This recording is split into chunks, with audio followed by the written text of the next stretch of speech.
What's going on, Jerome? So the 2023 NFL Draft is dead and gone, and the draft grades have been rolling in, and you've seen a trend lately where analysts aren't apt to just completely burn down a draft class. Like they'll grade C's, they'll grade B's, because no one wants to put like an F- on a draft class that eventually produces like 2 or 3 Hall of Famers.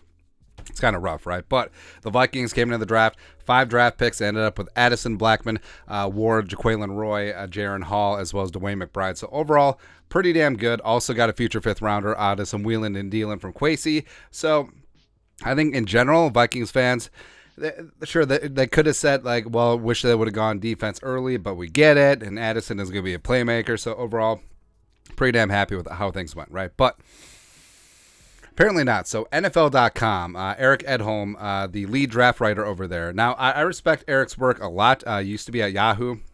Super knowledgeable, super into the draft.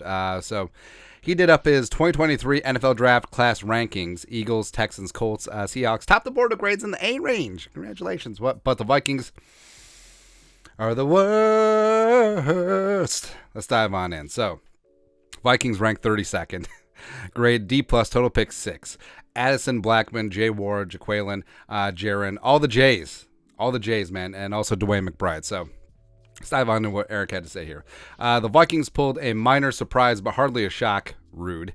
When they took Jordan Addison round 1, what made it most interesting was doing so with Maryland cornerback Deonte Banks still on the board. It's reasonable to think that they anticipate second-year cornerbacks Andrew Wood Jr. and Caleb Evans will be healthy enough to contribute. Yes. Although Vikes did use their next 2 picks on the secondary. Addison is a dangerous playmaker who will see clearer pass opposite Justin Jefferson, but can the Pitt USC product thrive on the outside, or will he be mostly limited to the slot? At 173 pounds, lacking elite speed, Addison must show he can get loose from press man coverage. But he's a 3-level threat with polished route running skills. Mekhi Blackman was a reach in my mind, but he certainly fits the mold of a Brian Flores defender, so I'll reserve judgment a bit. But D-. He is a bit older, however, at age 24. Had some injury issues in college. The Jay Ward pick made a little more sense in that he's a safety slot outside corner versatility.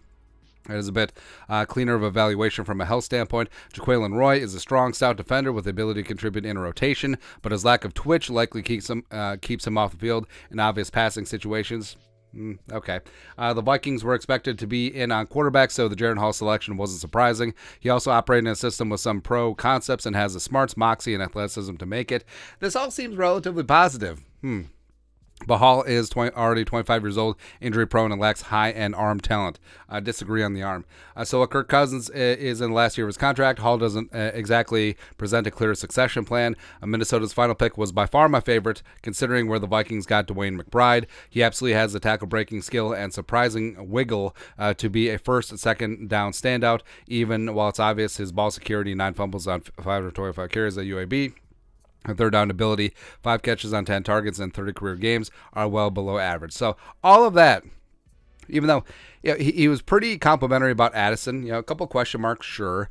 Blackman, he didn't really care for. Jay Ward, he liked. Jaquelin, he liked to a degree. Jaron Hall, he was fine with. And McBride, he liked a lot. But that all adds up to a D+.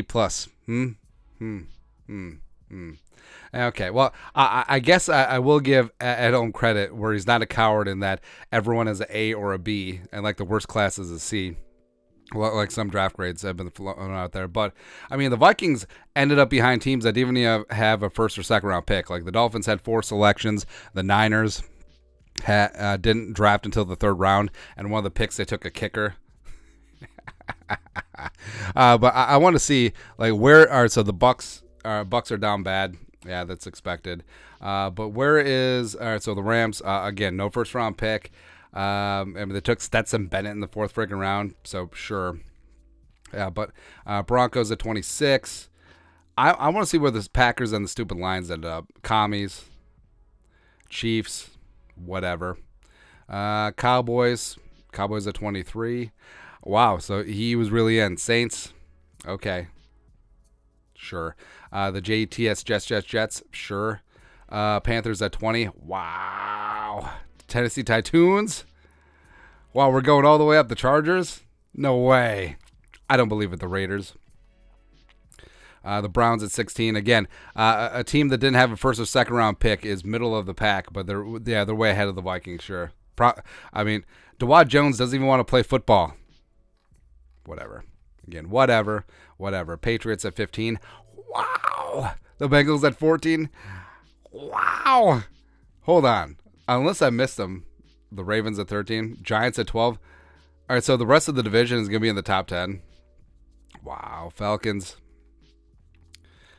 I can't believe it.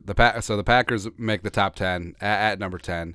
Van Ness, sure. Musgrave, sure. Jaden Reed, I like a lot. Tucker Kraft, they double down on tight ends. I like...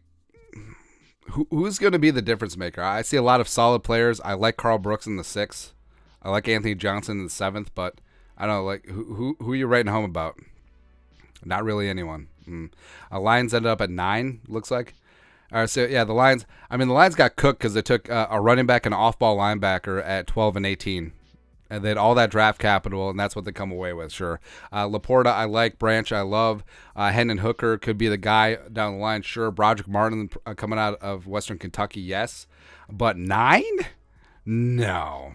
So the Bears at 8. So you just put 8, 9, 10.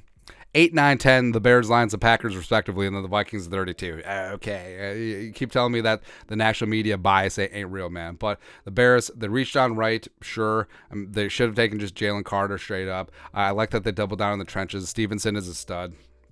Sean Johnson might be their starting running back this season. But, I mean, how does that get to 8? Like, I'm sure you're factoring in future draft capital, which Pace is going to screw up anyway, but 8? Really? Oh, really? I may as well go all the way to the top. So Steelers at 7, the Bills at 6. Yeah, okay. Cardinals at 5. I actually like what the Cardinals did, mainly because they're setting themselves up to get Caleb Williams or Drake May next year.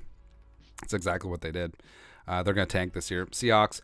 I love the Seahawks draft because they got Spoon, they got JSN. Derek Hall, Charbonnet. I like Cameron Young, Anthony Bradford. Luatimi is my guy, so yeah, absolutely love what the Seahawks did. Third was the Colts. Yeah, Colts.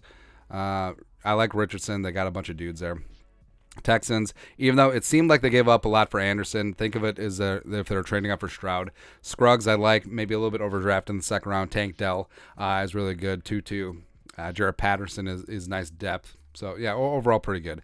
And then number 1. Yeah, stupid Eagles and their stupid faces. I mean, this is the draft that the Lions could have had. Like, they could have taken Jalen Carter at 6. They could have had Nolan Smith at 18. And, I mean, they could have had this draft. But they didn't. But, again, the story here is, the Vikings coming in at 32 and just checking in as the worst of the worst.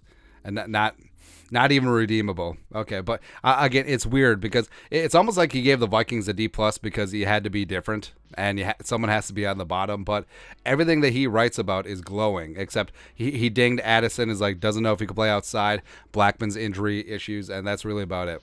But again, does that add up to being the worst? Probably not. But I digress.